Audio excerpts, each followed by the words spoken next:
Bom, pessoal, vamos começar o nosso estudo sobre o estelionato, o crime de estelionato, que está previsto lá no artigo 171 do Código Penal. A previsão legal está no 171, como eu acabei de falar, que traz a seguinte conduta: obter para si ou para outrem vantagem ilícita em prejuízo alheio, induzindo ou mantendo alguém em erro, mediante artifício, ardil ou qualquer outro meio fraudulento, e prevê uma pena de reclusão de 1 a 5 anos e multa. Bom, primeiramente vou falar um pouco sobre essa conduta desse crime e trazer um exemplo, um caso concreto da nossa vivência real aqui. Sobretudo eu vou trazer um caso aqui da região do Cariri, que aconteceu do estelionato recentemente, no meu entender, estelionato. E comentar isso com vocês. Bom, a característica fundamental desse delito do estelionato é a fraude. Ela é utilizada pelo agente para induzir ou manter a vítima em erro, com a finalidade de obter a vantagem patrimonial ilícita. Então, pessoal, vai ser punido aquele que fizer com que a vítima espontaneamente lhe entregue aquele bem, aquele patrimônio, né? Então, ele retira aquele patrimônio da vítima, fazendo com que a vítima lhe entregue espontaneamente. Ele faz isso por meio da astúcia, do engodo, da fraude, do artifício, ardil, enfim. Ele faz com que a vítima entregue espontaneamente, ou seja, nós não temos aqui a violência. A violência, como nós estudamos no roubo ou na extorsão, não acontece aqui. A pessoa é enganada, é alvo de uma fraude, de uma mentira. O agente faz com que ela tenha uma falsa percepção da realidade e, com isso, lhe entregue o patrimônio, lhe entregue a coisa visada pelo agente. Vamos lá. É muito comum nós termos notícias do crime de estelionato praticado com pessoas que fingem estar vendendo para você um serviço. Cursinhos, por exemplo, a gente vê muito nos noticiários que uma determinada associação criminosa, ou como eles chamam no noticiário ainda, né, uma quadrilha que fingiu fornecer serviço de aulas preparatórias para um determinado concurso X. E aí eles fazem toda a divulgação, fazem toda a propaganda, fazem várias pessoas se matricularem, mas depois vão embora com esse dinheiro. As pessoas chegam lá no dia previsto para iniciarem as aulas e não tem nada, né? O canto mar limpo. Então, é um exemplo de estelionato. Não houve uma violência direta, houve um engano, uma fraude. As pessoas acreditando que estavam pagando, comprando aquele serviço, pagando pelo serviço das aulas, na verdade, estavam sendo vítimas de um crime de estelionato. Aconteceu também na nossa região, há um tempo atrás, um determinado buffet, né? Supostamente seria um buffet. Vendeu o serviço de buffet de formatura, por exemplo, e depois sumiram com o dinheiro de várias pessoas, uma grande soma em dinheiro de várias pessoas que estavam aguardando que fosse realizada a sua festa de formatura, o baile de formatura, e isso causou vários prejuízos a muitas pessoas, certo? Então, é um engano. As pessoas são enganadas e são levadas espontaneamente a entregar ao agente o que ele quer, tá? Por isso que nós temos os seguintes elementos normativos do tipo penal. Nós temos a fraude, né? A fraude, ela pode ser empregada para induzir ou manter a vítima em erro. O que seria o induzir? É você incutir, é o agente que cria na vítima a falsa percepção da realidade. Já na manutenção, a própria vítima se encontra enganada, equivocada, e o fraudador, né, o agente, se aproveita dessa circunstância e emprega os meios necessários para manter a vítima nesse estado, nesse engano. Ele não desfaz o engano que ele percebeu que a vítima se encontra, né? Então, pela leitura desse tipo penal, nós vemos a presença de elementos normativos do tipo fraude, vantagem ilícita e prejuízo alheio. A fraude, né, é aquela lesão patrimonial realizada por um engano, uma mentira, um ato malicioso, né? Que pode ser o artifício, né? Que seria o quê? A encenação material mediante o uso de algum objeto, de algum aparato apto a enganar. Por exemplo, o tal do bilhete premiado, certo? Então, uma pessoa chega para você e diz: olha, esse bilhete aqui é o bilhete premiado da Mega Sena. Eu estou passando necessidade, quero vender por R$ 5.000. Você quer? E aí você diz: quero. Entrega os R$ 5.000 e a pessoa lhe entrega um bilhete que, na verdade, não é o bilhete premiado. Você foi vítima de um artifício, né? Você foi enganado mediante um artifício. Tem também a utilização de disfarce, né? A pessoa finge ser outra pessoa, por exemplo, finge ser a pessoa para quem você deveria pagar uma determinada quantia, né? É muito comum na internet o estelionato, né? Finge ser um site que está vendendo determinado produto e aí você paga e na verdade não tem produto nenhum, você nunca recebe. Esse é o crime de estelionato também. Tem o meio ardil, que é a astúcia, né? Conversa enganosa, que é a famosa lábia. Ou qualquer outro meio fraudulento, pessoal. Inclusive o silêncio pode, sim, ser um meio de praticar o crime de estelionato, né? O estelionato por omissão. Você não contar para a vítima, não esclarecer para a vítima que ela está em engano e se aproveitar dessa situação e auferir uma vantagem ilícita, você fez isso por meio do silêncio. Agora sim, uma coisa importante ser dita, que o meio escolhido pelo agente deve ser apto a ludibriar alguém. Caso contrário, a gente vai ter o crime impossível, né? Artigo 17 do Código Penal. Por exemplo, eu pego um pedaço de papel e peço para minha filha escrever. Escreva aqui, Luane e Cecília, escrevam aqui. Bilhete premiado da Mega Sena. E aí destaca, recorta esse pedaço de papel e tal, com letra de criança, e vou lá na rua e digo que aquele dali é o bilhete premiado da Mega Sena que estou vendendo por R$ 1.000. Isso não é apto a enganar ninguém. Então aqui se configura claramente o crime impossível. Que mais? A vantagem ilícita. Se a vantagem for devida, como vocês já sabem, a gente estaria diante do crime de exercício arbitrário das próprias razões. Quanto a essa vantagem ilícita ou indevida, a doutrina tem uma certa divergência se essa vantagem deve ser necessariamente de ordem patrimonial ou não. Se pode ser qualquer tipo de vantagem, desde que injusta, desde que ilícita. Bittencourt, por exemplo, ele se mostra totalmente indiferente a essa natureza da vantagem visada pelo agente. Para ele, basta que seja injusta, não tem que ser necessariamente uma vantagem patrimonial. Já para outros doutrinadores, como Fragoso, por exemplo, ele diz que essa vantagem tem que ser necessariamente patrimonial, já que estamos diante de um crime contra o patrimônio. Enfim, uma divergência, não temos definição pelo STF, pelo STJ, essa questão não chegou a ser ainda tratada por eles. Bom, a fraude em certames públicos. Pessoal, existe uma lei, a Lei 12.550 de 2011.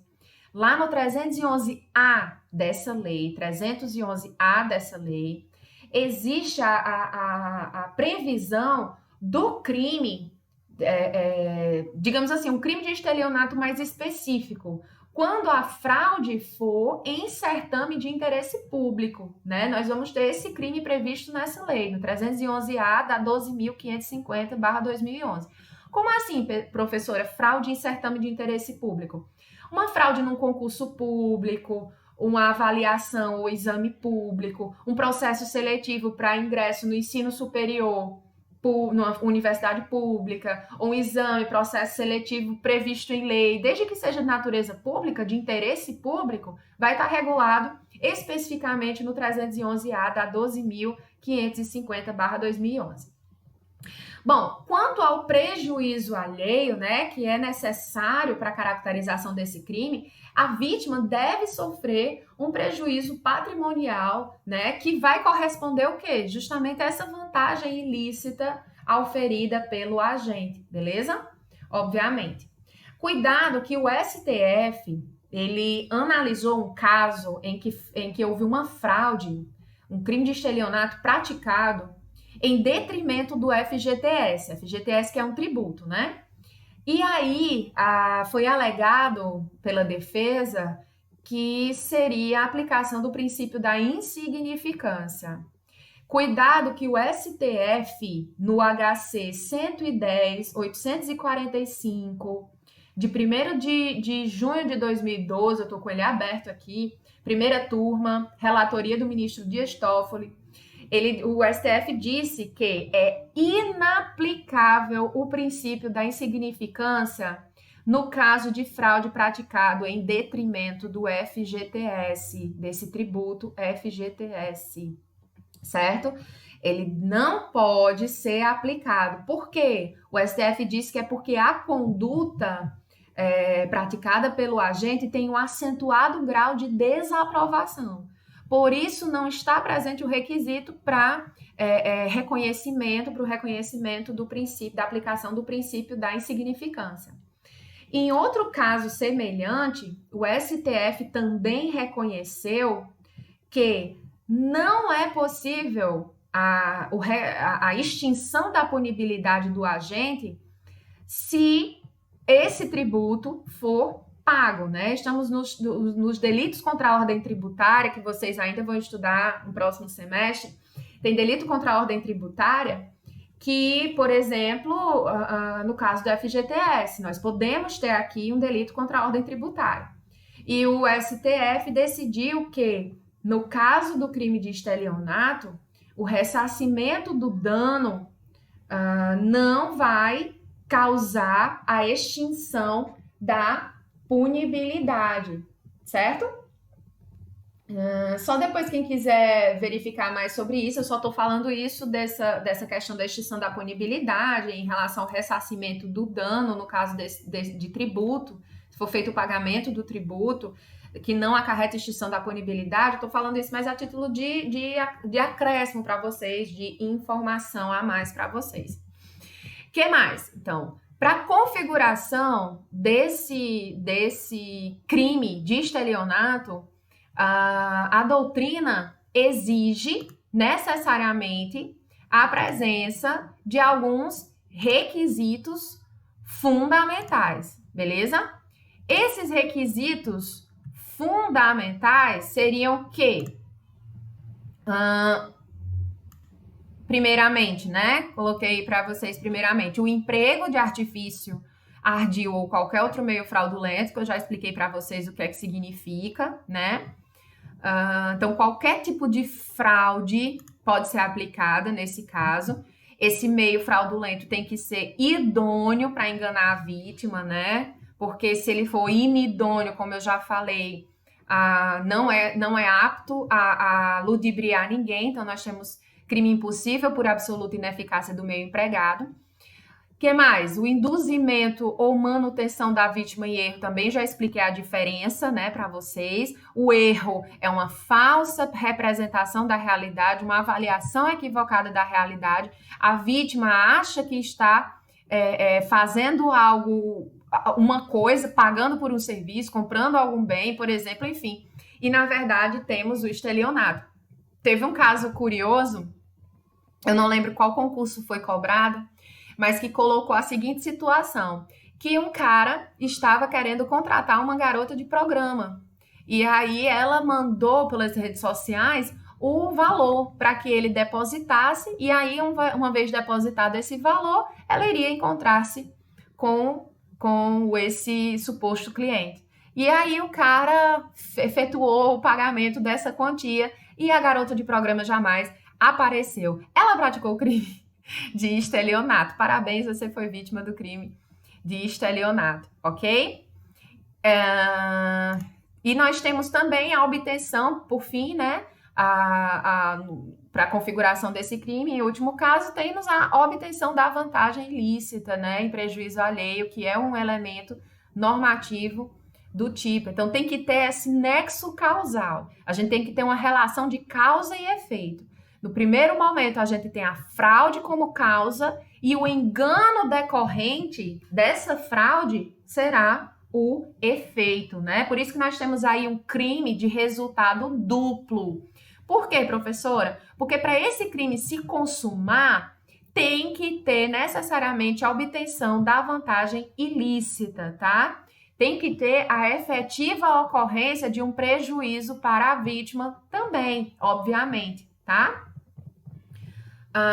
Dando continuidade aqui, a fraude, para vocês pesquisarem, a fraude bilateral, ou seja, a má-fé do agente e da vítima, exclui o crime? Vamos pesquisar, tá? Que mais? Sujeito ativo, qualquer pessoa. Sujeito passivo, qualquer pessoa, seja ela física ou jurídica. E coloquei aqui para vocês que é necessário que o sujeito passivo seja determinado, pessoa certa, né? Porque se forem pessoas indeterminadas, nós vamos estar diante de outro tipo de crime, né? Que é o chamado crime contra a economia popular, lá da 1521/51. Por exemplo, a alteração de taxímetros, de balanças, de bombas de combustíveis. Nós vamos ter uma quantidade indeterminada de vítimas. Então, não é o crime do 173. Nós vamos estar diante, por exemplo, nesse exemplo que eu estou dando, do crime do artigo 2º, inciso 9, da Lei 1521/51. Que mais? E se o agente for incapaz, professora?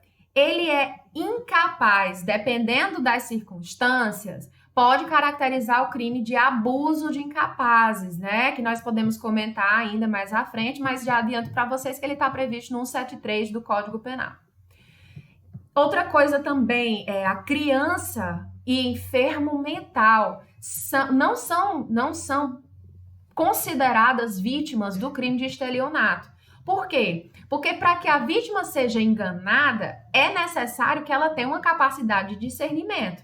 A criança e o enfermo mental não têm total capacidade de discernimento. Então, eles não podem ser considerados sujeito passivo do crime de estelionato, né? Então, por isso que pode ser aí configurado outro crime, mas não crime de estelionato. E o bem jurídico tutelado é a inviolabilidade do patrimônio, certo? Inviolabilidade do patrimônio. O elemento subjetivo, aqui nós temos o dolo do agente em induzir ou manter alguém em erro a fim de obter a indevida vantagem para si ou para outrem, certo? Esse dolo, pessoal, ele deve abranger não só o ato em si de indução, de manutenção da vítima ao erro, ao equívoco, como também o dolo deve abranger o meio fraudulento empregado, a vantagem ilícita a ser recebida, o prejuízo alheio, né? Então, no caso do induzimento ao erro, a doutrina coloca que o dolo deve anteceder a ação. Me dá um exemplo, professora. Eu vou a uma locadora, eu usei esse exemplo nas nossas aulas de apropriação indébita. Eu vou a uma locadora, tá, certo? E já pensando em enganar o proprietário da locadora, digo que estou alugando, acho que ninguém aluga mais filme, mas é o exemplo que está na minha cabeça agora. Finjo que estou alugando aqueles filmes, eu boto lá no carrinho um monte de filme, finge que estou alugando e vou para casa já para nunca mais devolver esses vídeos. Então, quando eu alugo, eu já tenho a intenção de enganar aquela pessoa. Na verdade, eu finjo que estou alugando, né? Já tenho daqueles bens. Então, eu pratico o crime de estelionato. Agora, se eu vou e alugo de boa fé, e depois que estou na posse legítima desses bens, é que surge o dolo de me assenhorar, de me apropriar, e aí não devolvo, eu pratico o crime de apropriação indébita. Então, o momento do surgimento do dolo é fundamental para você distinguir o crime de estelionato do crime de apropriação indébita.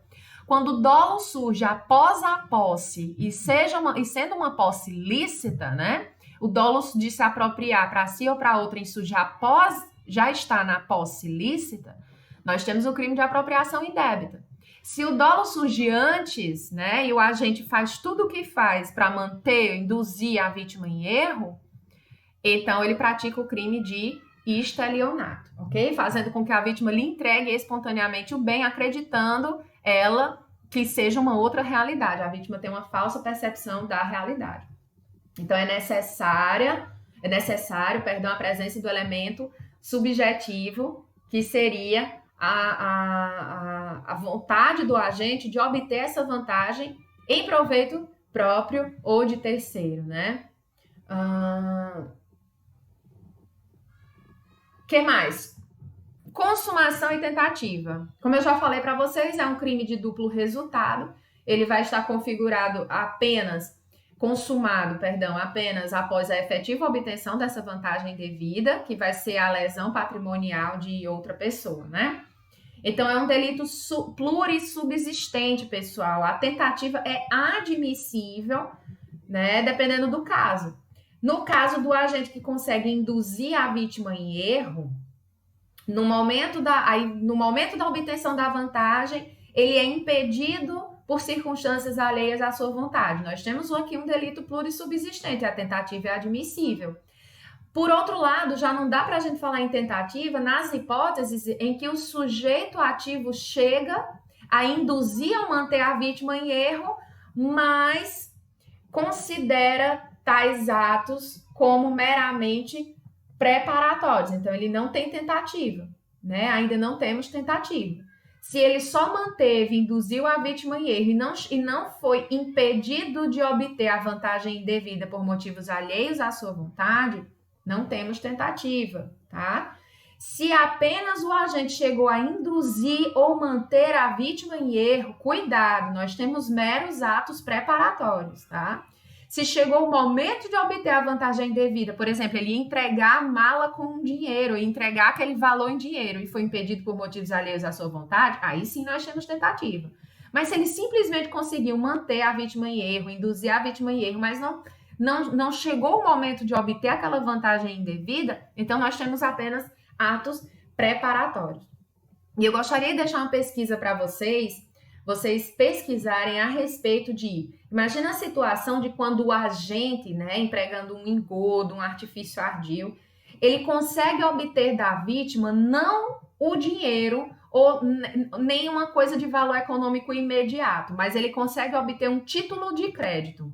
Me dá um exemplo, professor, uma nota promissória, um cheque. É o que ele conseguiu obter da vítima. Nós temos aqui o crime de estelionato consumado ou tentado, ok? Vou deixar para vocês pensarem e responderem para mim na próxima aula.